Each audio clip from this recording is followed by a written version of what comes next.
गौतम बुद्ध ने जीवन में सुजाता और खीर की कथा का एक महत्वपूर्ण घटना है। यह कथा उनके तपस्या के दिनों और ज्ञान की प्राप्ति के मार्ग को दर्शाती है। गौतम बुद्ध ने ज्ञान की खोज में कठोर तपस्या की। उन्होंने अपने शरीर को कष्ट दिया, भोजन कम कर दिया और कई दिनों तक केवल थोड़ा सा भोजन किया।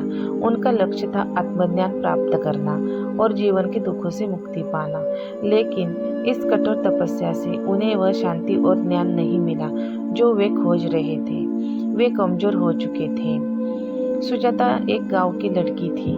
उसने एक व्रत किया था कि अगर उसका पुत्र स्वस्थ और सुखी होगा तो वह एक देवता को खीर चढ़ाएगी। सुजाता ने सोचा कि गौतम बुद्ध एक देवता है जो उसके व्रत के लिए उपयुक्त है।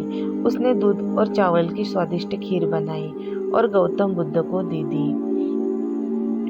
गौतम बुद्ध ने सुजाता की दी हुई खीर खाई। यह खीर खाने के बाद उन्हें एहसास हुआ कि शायद उनकी तपस्या का मार्ग सही नहीं है। उन्होंने समझा कि अति संयम और अति भोग दोनों ही हानिकारक है। मध्यम मार्ग ही सही है। खीर खाने और नदी में स्नान करने के बाद गौतम बुद्ध बोधि वृक्ष के नीचे बैठे और ध्यान लगाया।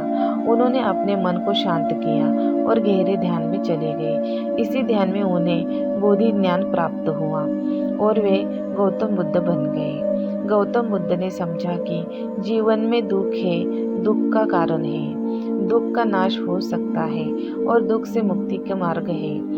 उन्होंने अष्टांग मार्ग की शिक्षा दी जो दुख से मुक्ति दिलाता है। नमो बुद्धाय। बुद्ध का संदेश। गौतम बुद्ध ने अपने शिष्यों को 4 आर्य सत्यों की शिक्षा दी। दुख है, जीवन में दुख है। दुख का कारण तृष्णा और इच्छा है। दुख का कारण है, दुख का नाश हो सकता है। दुख से मुक्ति पाई जा सकती है। दुख से मुक्ति का मार्ग है अष्टांग मार्ग से दुख से मुक्ति मिलती है। अष्टांग मार्ग। गौतम बुद्ध ने अष्टांग मार्ग बताया जो दुख से मुक्ति दिलाता है। सही समझ, सही विचार, सही वाणी, सही कर्म, सही आजीविका, सही प्रयास, सही स्मृति, सही समाधि। नमो बुद्धाय।